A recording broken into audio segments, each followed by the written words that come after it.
The evening was tranquil, with the sun beginning to dip behind the hills, casting a warm orange hue over our serene neighborhood.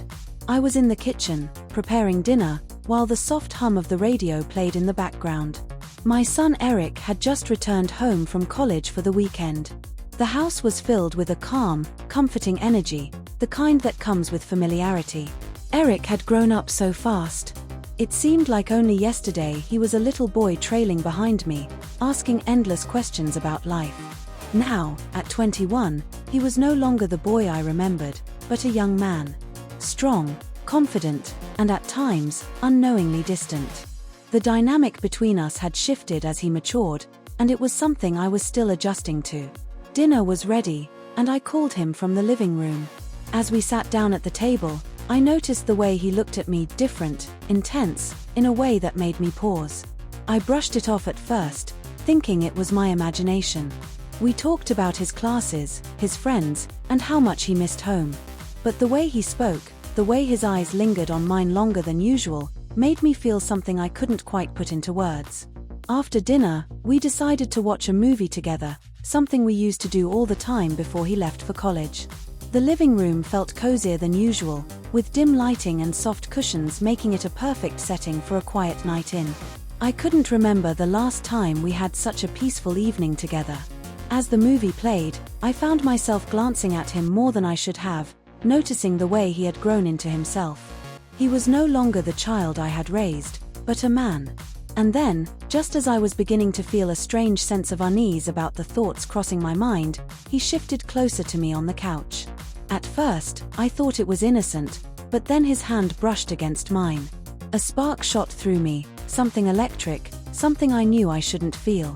I pulled my hand away quickly, startled by the intensity of the moment. "What's wrong, Mom?" he asked, his voice soft, almost concerned. I looked at him, my heart racing, unsure of what to say. "Nothing, sweetie, just tired, that's all," I replied, trying to dismiss the feeling and hoping he didn't notice the tension between us. But I knew something had changed in that moment, something we couldn't ignore. The line between mother and son had blurred, and even though neither of us had crossed it, the air was thick with unspoken thoughts. We sat there in silence, the movie playing in the background, but neither of us was paying attention anymore. I got up, telling him I needed to go to bed early, but as I walked away, I couldn't shake the feeling that something had shifted between us. As I lay in bed that night, my mind raced. I knew I couldn't let this feeling grow. I had to keep my distance, for both our sakes, but deep down, I wasn't sure how. The next morning, I woke up feeling unsettled. The events of the previous night played over and over in my mind. I tried to shake the feeling, convincing myself that it had all been in my head. I was his mother, nothing more, nothing less. I loved him deeply, but not in a way that could ever be misconstrued. I was being irrational, I told myself. Eric was already up by the time I came downstairs, sitting at the kitchen table with a cup of coffee. He greeted me with a smile as if nothing had happened. Maybe it really had been nothing, just an odd moment that only I had noticed. I decided to push it from my mind, at least for now. "Morning," I said, forcing a smile and trying to sound as normal as possible. "Morning, Mom," he replied, his voice casual and easy. "I was thinking about going for a hike later. Wanna join me?" A hike. It had been ages since we'd done anything like that together. I hesitated for a moment, unsure if I should spend more time alone with him after the way I had felt last night. But then I reminded myself, it was just a mother and son spending time together. There was nothing wrong with that. "Sure," I said. "It sounds nice." Later that afternoon, we drove to a nearby trail, a place we had gone many times when he was younger. The air was crisp, the sky a brilliant blue, and for a moment, everything felt normal. We walked side by side, talking about nothing in particular. Old memories, his plans for the future, the usual small talk. I found myself laughing, feeling more at ease with him, thinking maybe I had overreacted the night before.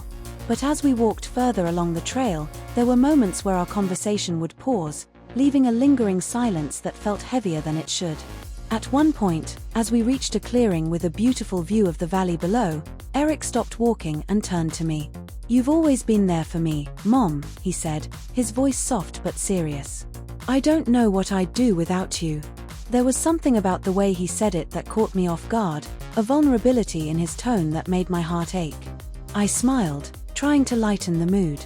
Well, you won't have to worry about that anytime soon, I joked. I'm not going anywhere. He didn't laugh.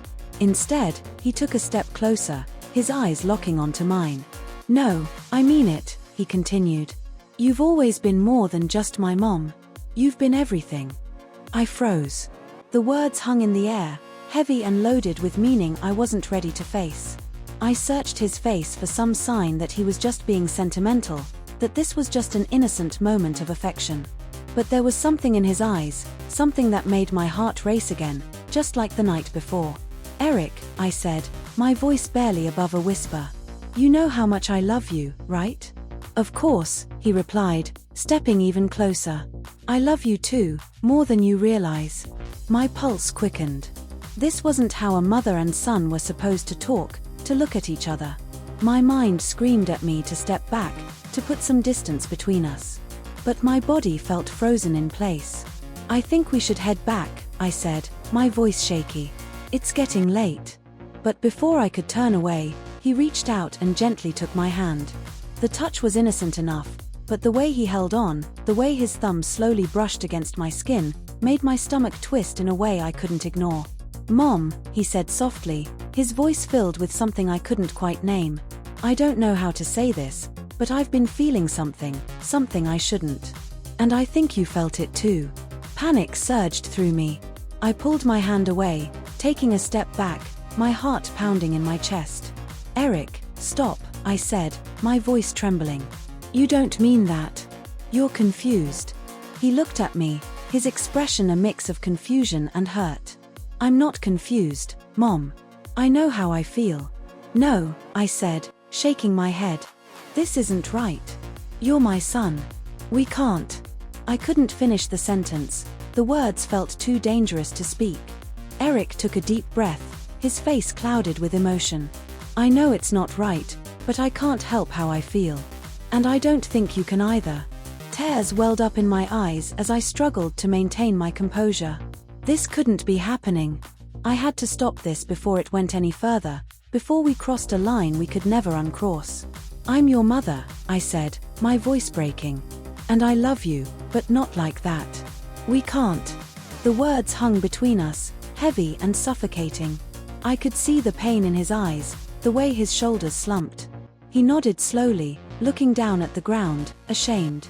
I'm sorry, he whispered. I didn't mean to make you uncomfortable.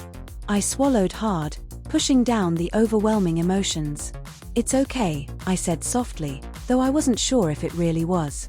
Let's just go home. The drive home was silent and suffocating. Eric didn't say a word, and neither did I. The weight of what had been said on the trail hung heavily between us, making every passing second feel agonizingly long. I kept my eyes on the road, my mind racing as I tried to process what had just happened.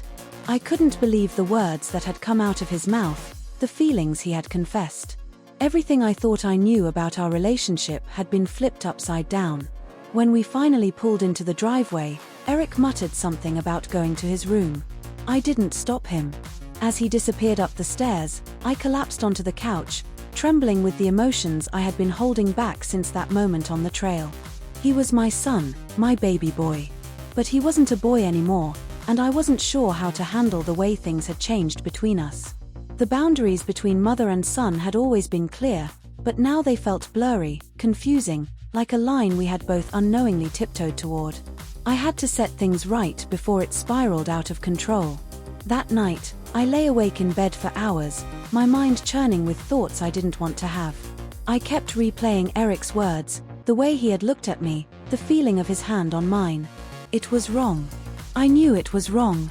But the more I tried to push it away, the more it lingered, like a dark shadow I couldn't shake. Finally, just before dawn, I made a decision. I couldn't let this go on. I had to confront it head-on, no matter how painful or uncomfortable it was. The next morning, I waited until Eric came downstairs. I could see the tension in his face, the way he avoided looking at me. He was feeling just as confused and unsettled as I was. I took a deep breath, my heart pounding, and spoke the words I had been dreading. "Eric, we need to talk." He looked up at me, his expression a mix of fear and resignation. "I know," he said quietly. "I'm sorry, Mom. I shouldn't have said what I did." I shook my head. "It's not about being sorry. It's about understanding what's happening between us and making sure we stop it before it gets any worse." He nodded, his eyes downcast. "I don't want to hurt you. I don't know what's wrong with me." "There's nothing wrong with you," I said gently, placing a hand on his shoulder. "But we need to set boundaries. You're my son, and I love you more than anything, but this can't happen." He nodded again, his eyes glistening with unshed tears. "I understand." For a moment, we stood there, the weight of our unspoken feelings hanging heavily between us.